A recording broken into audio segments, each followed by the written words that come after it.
Voilà, bonjour, soyez les bienvenus. Bonjour bien évidemment à toutes et à tous. C'est le journal. Nous sommes le samedi 30 novembre 2019, le dernier jour de ce mois de novembre. Les titres de cette édition de 14h. Le président de la FIFA était dans nos murs hier. Gianni Infantino a profité de son séjour éclair ici à Brazzaville pour inaugurer le siège flambant neuf de la FECOFOOT avant bien évidemment de s'adresser à la communauté footballistique nationale, nous dira Donald Goma dans un instant. La Ligue départementale du sport du travail est à la recherche des fonds pour une campagne de dépistage du diabète. L'annonce a été faite au cours d'une conférence de presse tenue hier par les responsables de cette ligue, nous expliquera Evra Rantsuka Sumba. Et puis en culture, Pape God réélu hier pour un nouveau mandat de 3 ans à la tête de l'Union des musiciens congolais. C'était au cours de l'Assemblée générale élective tenue par l'UMC. Voilà mesdames et messieurs pour la vitrine de ce 14h. Soyez les bienvenus et bon appétit naturellement à vous tous qui êtes présentement à table. La plateforme du syndicat de l'éducation nationale s'est retrouvée hier vendredi dans la ville capitale.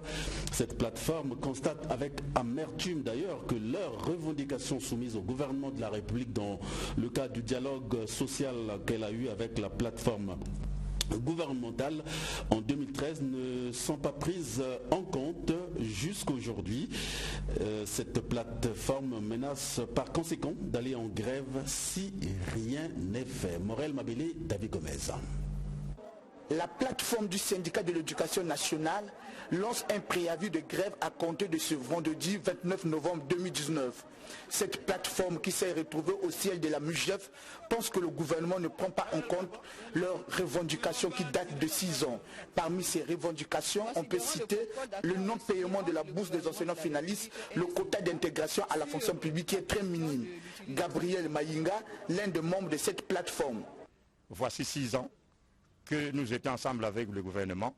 Nous sommes sortis des assises du dialogue social le 12 et 13 août 2013. Le gouvernement a pris l'engagement sur le paiement des rappels de soldes, sur l'harmonisation des textes d'intégration.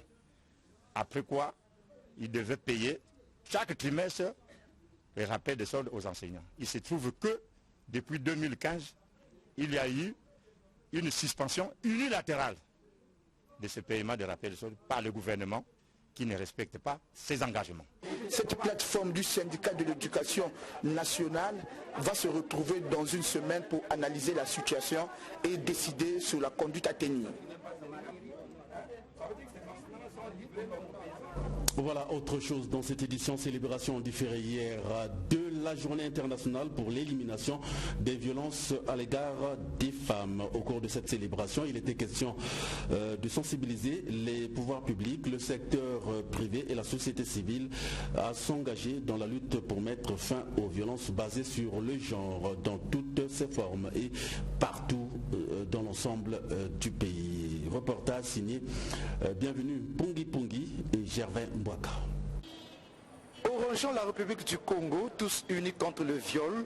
C'est sur ce thème que le Congo célèbre la journée internationale pour l'élimination des violences à l'égard des femmes. Cette célébration en différé, célébrée le 25 novembre de chaque année, a pour objectif sensibiliser toutes les générations de tout horizon à faire preuve de la plus grande audace dans la lutte contre les violences à l'égard des femmes et des filles. Au moment où le monde prône la parité, le viol continue à constituer un des obstacles les plus fort à l'épanouissement et à l'autonomisation des femmes et des enfants. Prenons la parole devant l'Assemblée. La coordonnatrice du système des Nations Unies au Congo, Suze Percy Philippini, a rappelé qu'une femme sur 3 dans le monde a subi des violences physiques et ou sexuelles à un moment donné dans sa vie, tandis que près de 750 millions de femmes et de filles dans le monde étaient mariées avant leur 18e anniversaire. 200 millions ont subi une mutilation génitale féminine. N'oublions pas que fondamentalement, les inégalités entre les genres qui sous-tendent la culture du viol sont un déséquilibre des pouvoirs. La stigmatisation, les idées fausses, l'absence de signalement et la piètre application des lois ne font que perpétuer l'impunité. Et le viol continue d'être utilisé comme une arme de guerre monstrueuse. Tout cela doit cesser et doit cesser immédiatement. Au regard des lois promulguées, mais qu'il est difficile que leur mise en application soit effective, Jacqueline Lydia Mikolo, ministre de la Santé, de la Promotion de la Femme, invite les pouvoirs publics, le secteur privé, la société civile à faire preuve de la plus grande fermeté face à la violence sexuelle. Je profite de l'occasion pour lancer un vibrant appel à tous les acteurs et partenaires tant nationaux qu'internationaux à s'impliquer davantage dans la lutte pour l'élimination, voire l'éradication des violences basées sur le genre en général et du viol en particulier sur le territoire congolais. Rappelons que pour permettre aux victimes et aux témoins des actes de violence de dénoncer les criminels, un numéro court d'urgence 1444 a été mis en place.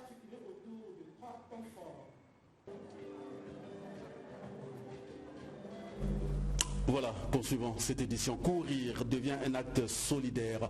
C'est sous ce thème que sera organisée la première édition Courir pour la cause. Le but de cet événement sportif est de récolter fonds pour mener une campagne de dépistage du diabète auprès de 10 000 femmes. Les marcheurs qui prendront part à cette course vont parcourir 515 km entre Brazzaville et Pointe-Noire. C'est ce que l'on retient de la conférence de presse de la Ligue départementale du sport de travail animé hier vendredi ici à Brazzaville. Evoir Ntikasumba et Odvares Dabira nous en parlent dans cette édition.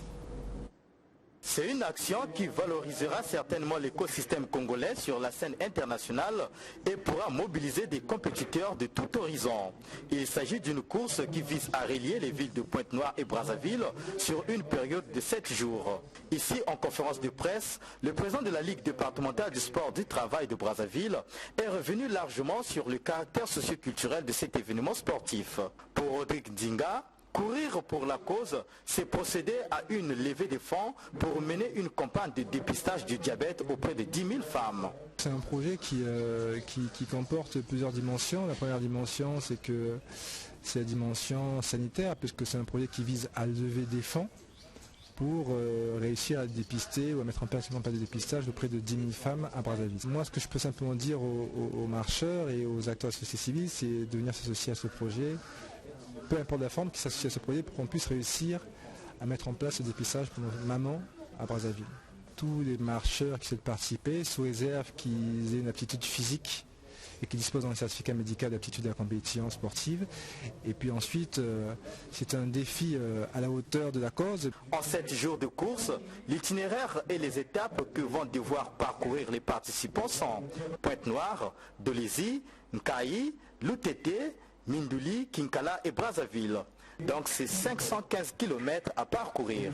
Courir pour la cause, une première édition qui pourrait avoir un impact positif sur la santé des participants, à en croire le président de la Ligue départementale du sport du travail de Brazzaville. Cet événement sportif, qui aura lieu entre janvier et mars 2020, est placé sur le thème « Courir devient un acte solidaire ». Voilà, les Congolais ont célébré avec faste d'ailleurs le 61e anniversaire de la proclamation de la République. C'était, rappelez-vous, le 28 novembre dernier. Et à Dolezi, une cérémonie de célébration de la proclamation de la République a été organisée à la place de la République de la localité devant, bien évidemment, le préfet du Niari, Frédéric Baran-Bouzok. Une occasion pour parler du drapeau national et des faits historiques qui ont conduit à la proclamation de la République du Congo. Giscard Maungu est avec notre intrépide et efficace Aurélien Zengi. Moment de solennité à Dolezi. Pour cette célébration du 61e anniversaire de la proclamation de la République, le préfet du Niari arrive sur les lieux à la place de la République où le gratin politico-administratif s'est retrouvé pour le 61e anniversaire. En forme de cercle, pour symboliser l'unité, le département du Niari a célébré à sa manière ce 61e anniversaire. Et comme à Brazzaville,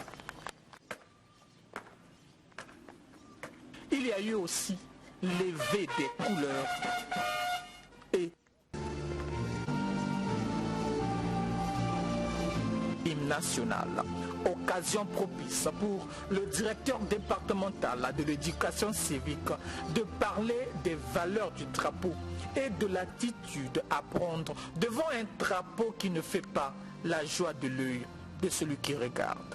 Madame la ministre de la Jeunesse et de l'Éducation civique, en vue de renforcer le respect du drapeau congolais, en le protégeant contre toutes sortes d'atteintes et d'humiliations, avait demandé aux directeurs généraux et départementaux de la jeunesse et de l'éducation civique de prendre, conformément aux missions assignées au département ministériel, des initiatives qui concourent au respect scrupuleux des symboles de la République.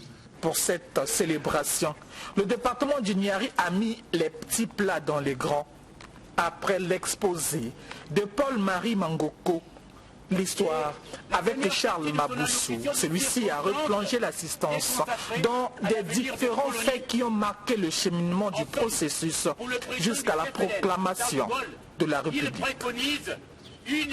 Après, l'assistance était conviée ici pour le partage du vin d'honneur et le tout devant le patron du département du Niari, Frédéric Baron Bouzok.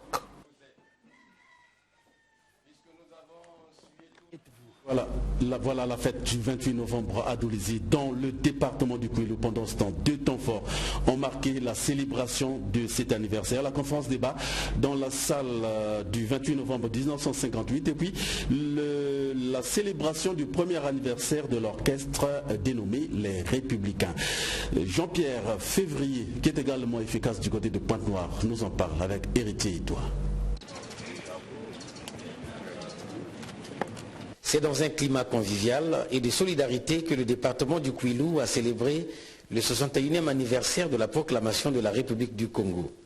Une cérémonie solennelle patronnée par le préfet Paul-Adam Dibouilou ayant réuni les autorités politiques, administratives et militaires ce jeudi 28 novembre 2019 à l'esplanade du siège de la préfecture du Kouilou. Tout a commencé par la levée des couleurs nationales suivie du chant de l'hymne national.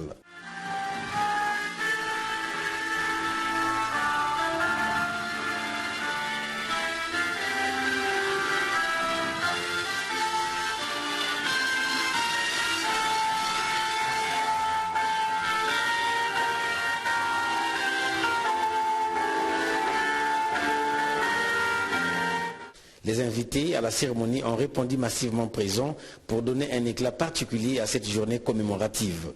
Le sous-préfet de Luango, Boniface Chitembo, a dans son mot de bienvenue rappelé les axes phares aboutissant à la proclamation de la République.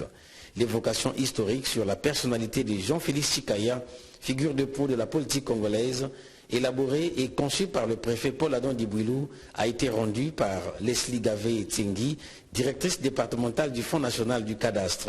Évocation teintée d'un rappel sur la carrière et surtout l'implication de l'homme d'État Jean-Félix Chikaya dans le processus de la proclamation de la République. Au terme de la cérémonie, Paul-Adam Dibouilou, préfet du Kouilou, revient sur la portée d'une telle journée.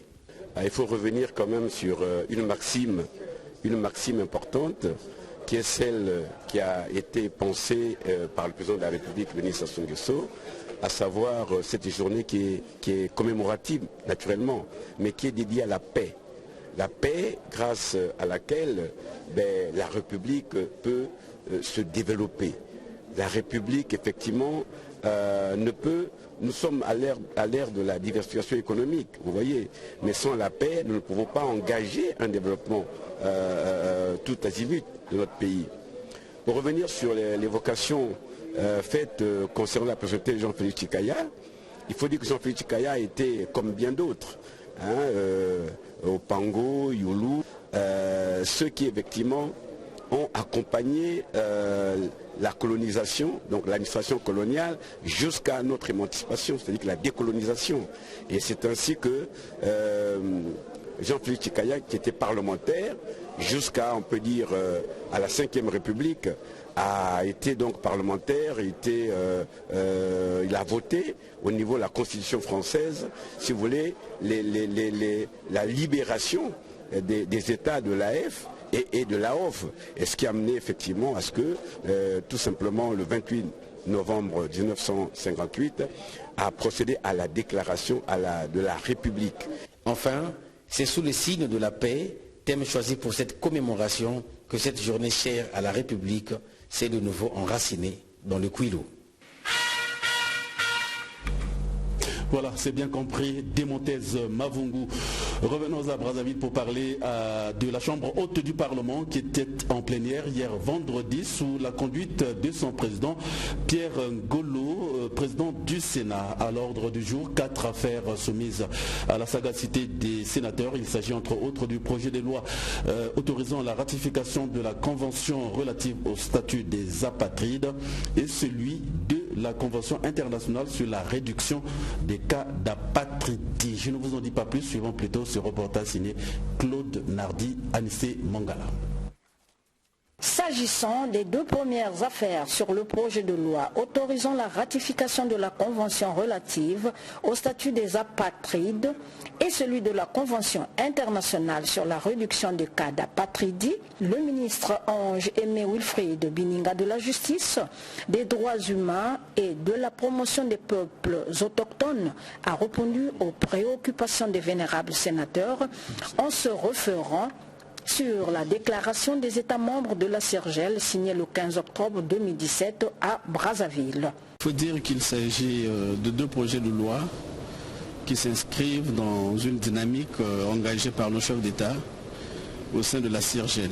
Et cette volonté exprimée au niveau de la CIRGEL, c'est la même au niveau international. Parce qu'aujourd'hui, il a été lancé l'initiative J'appartiens pour que, à un proche avenir, aucun citoyen du monde ne puisse se retrouver dans une situation de sans nationalité.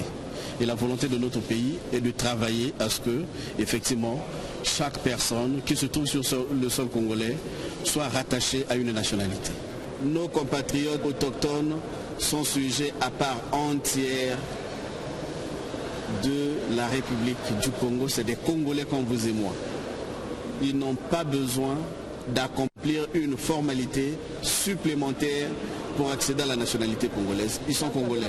Par définition, un apatride est une personne physique qui n'a la nationalité d'aucun pays, soit à cause de la disparition de tout document administratif, ou soit par l'application d'une clause de cessation du statut de réfugié, a-t-il renchéri. Concernant les 2 autres projets de loi sur la cybersécurité et la lutte contre la cybercriminalité, le ministre Léon Juste Ibombo des Postes et Télécommunications s'est réjoui du fait que le Congo, après l'adoption des dites affaires, aura enfin un cadre juridique pour la protection de nos réseaux sociaux. Bien avant la levée de la séance, les sénateurs ont procédé à la répartition de nouvelles affaires reçues du gouvernement. Voilà encore une nouvelle gamme de vins et liqueurs pour les consommateurs congolais. Des produits de la société Socavin viennent s'ajouter à la longue liste des boissons vendues à Brazzaville. À l'occasion justement, un point de presse a été animé hier vendredi ici à Brazzaville. Question bien évidemment d'informer l'opinion nationale et internationale sur la présence de ces vins et liqueurs dans nos marchés. Irma Okonziou était avec Jaurès et Compa. Depuis quelque temps, les différents marchés de la capitale sont inondés par des produits et boissons dont l'origine est souvent douteuse. Pour essayer de mettre la lumière, sinon informer les consommateurs sur les différentes gammes variées de vins et liqueurs que Socavin Société de vins et spiritueux met à la disposition des Congolais, un point de presse a été animé ce vendredi à Brazzaville. Parmi ces vins, il y a Tokos, Tchatcharumba. En dehors de cette diversité de vins rouges, l'on note aussi une gamme de liqueurs. Il s'agit du pastis Vieux-Port, Sir Malcolm Wallace et bien d'autres. Quant au prix, ils sont à la portée de toutes les bourses, a signifié le directeur commercial et relations publiques Cocopin Socavin. quand vous voyez la réserve des Saint-Père, eh ben, vous avez le Bordeaux que vous pouvez déjà avoir à 22 000, le carton.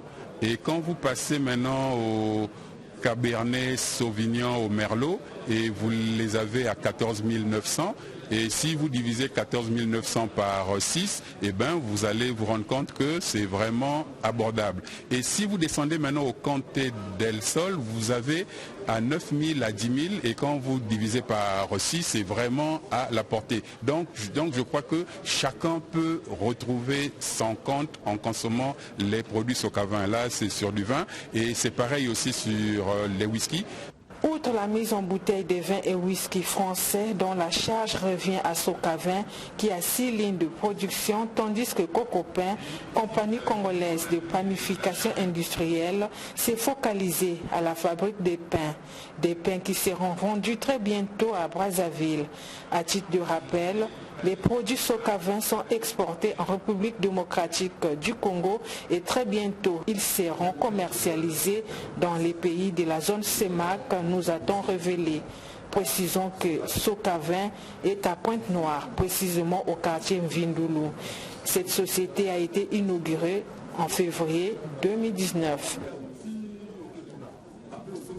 Voilà, parlons culture dans cette édition. Améliorer les statuts des artistes musiciens congolais, lutter contre la piraterie, ce sont là en tout cas les priorités de Godefroy Magloire Bongili, dit Pape God, qui a été réélu hier, vendredi ici à Brazzaville, à la tête de l'Union des musiciens congolais, à l'issue d'une assemblée générale élective. Le président de l'UMC a placé son mandat de 3 ans sous le signe des réformes. Armand Nsonza, le cadre. Il faudrait qu'il y ait aussi une réglementation de ce sens-là. Pape God a été réélu ce vendredi à l'issue d'une assemblée générale ordinaire et élective qui avait beaucoup d'enjeux. D'abord, faire le bilan des activités menées durant le mandat écoulé, bilan somme toute positif par rapport aux réalisations, puis projeter les perspectives, parmi lesquelles contribuer à la formation technique et éthique des artistes et musiciens congolais. Le BCDA depuis longtemps est toujours sous la tutelle du ministère de la Culture. Le BCDA n'a pas de conseil d'administration. C'est maintenant qu'on vient de l'installer. Sur les prestations des artistes qui peuvent venir de l'extérieur ou quoi, il faudrait qu'il y ait aussi une réglementation de ce sens-là.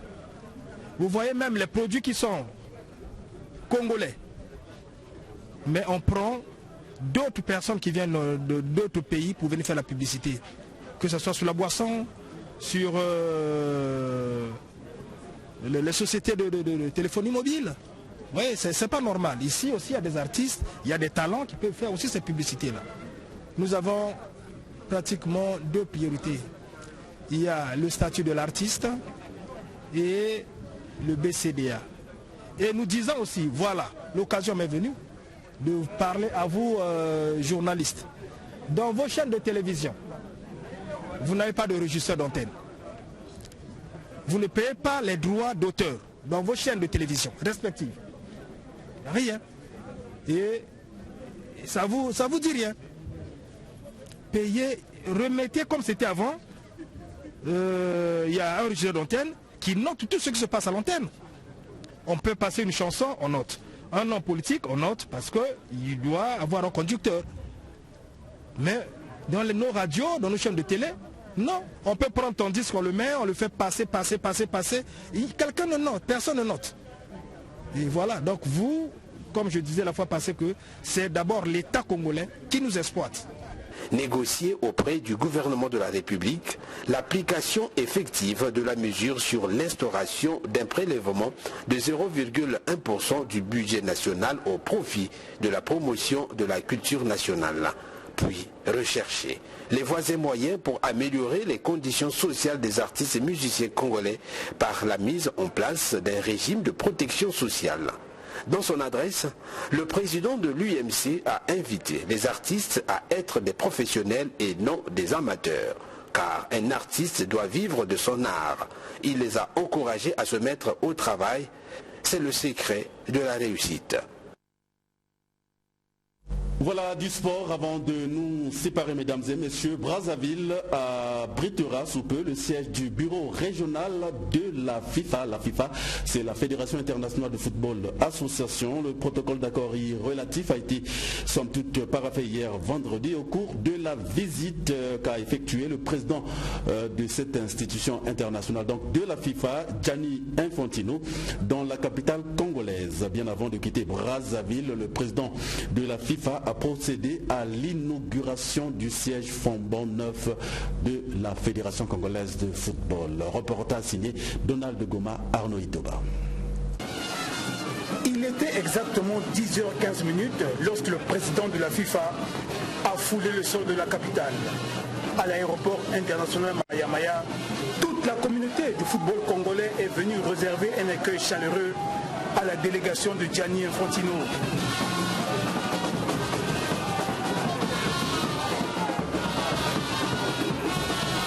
Dans sa délégation, le président de la CAF, Ahmad Ahmad, et naturellement l'ancien joueur des Lions indomptables, Samuel Eto'o, et un champion du monde 1998, Youri Djorkaeff. Le premier acte de la visite de travail marathon du patron de la FIFA, la signature au ministère des Affaires étrangères de l'accord siège qui autorise la FIFA d'installer sous peu son bureau régional à Brazzaville. Côté congolais, le document a été paraphé par le secrétaire général du ministère des Affaires étrangères, Cyprien Sylvestre Mamina.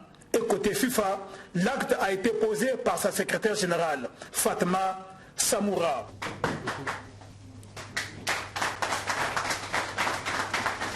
Après les affaires étrangères, la délégation de la FIFA s'est ébranlée au ministère des Sports. Deuxième acte.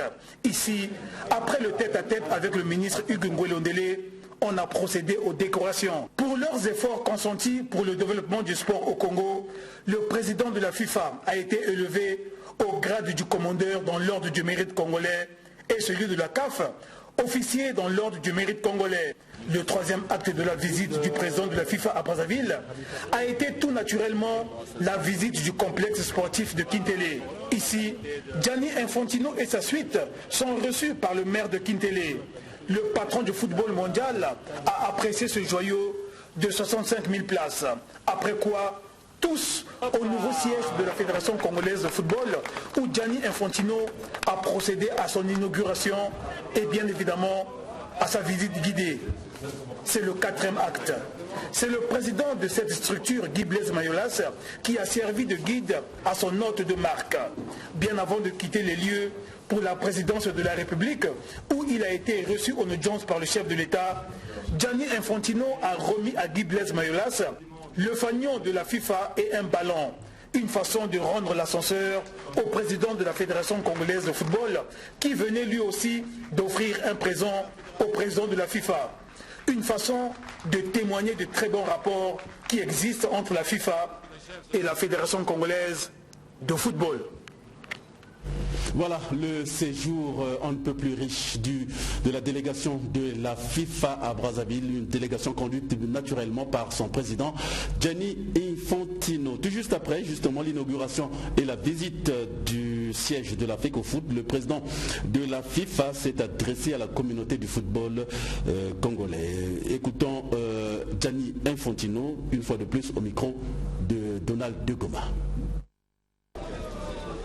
Alors aujourd'hui c'est un jour de fête parce que aujourd'hui, chers amis, Brazzaville est la capitale du monde du football. Mais puisque on sait très bien que le football c'est la chose la plus importante au monde, Brazzaville c'est la capitale du monde.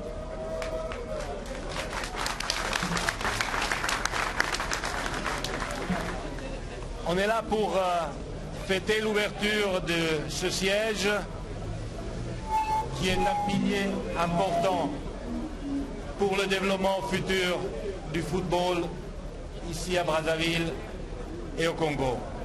Avec le talent que vous avez et avec le travail qui va pouvoir être effectué maintenant depuis ce siège, et je vous annonce aussi qu'aujourd'hui même la FIFA a signé un accord avec le gouvernement congolais pour mettre notre bureau régional ici même. Donc on sera présent avec notre support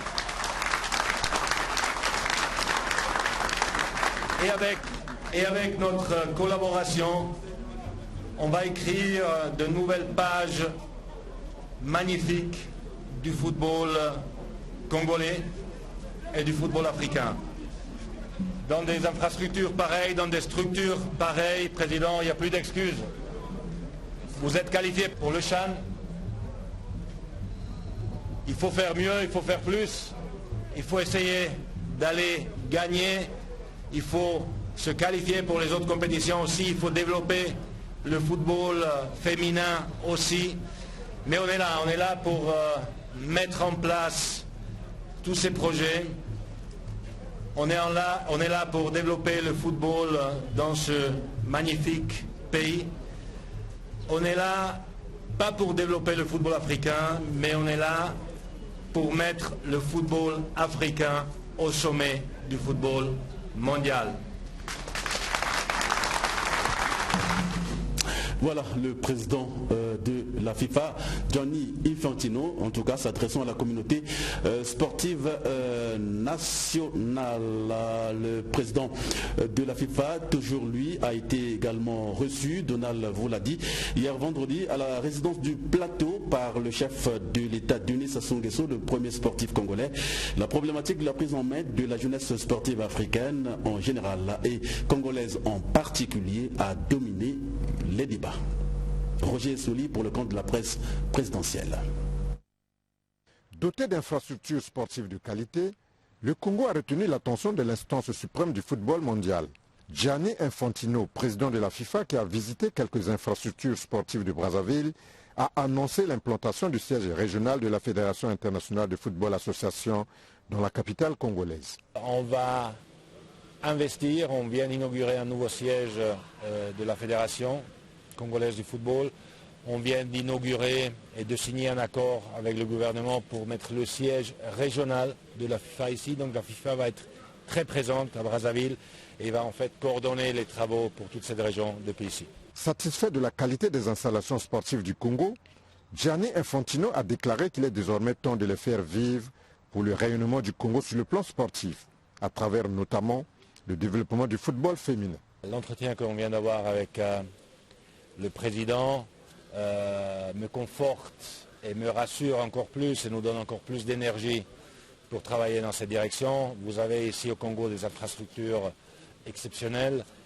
Il faut les faire vivre. Ça, c'est notre responsabilité à la CAF, à la FIFA, à la Fédération. On va créer des compétitions, on va investir dans l'arbitrage, on va investir dans les structures pour faire ça.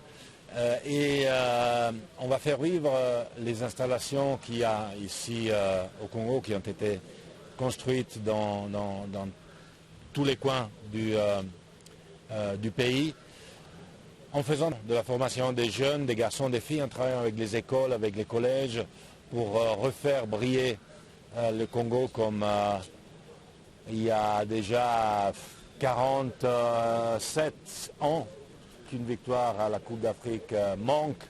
Il faut refaire rêver ce pays, il faut investir dans le football féminin aussi.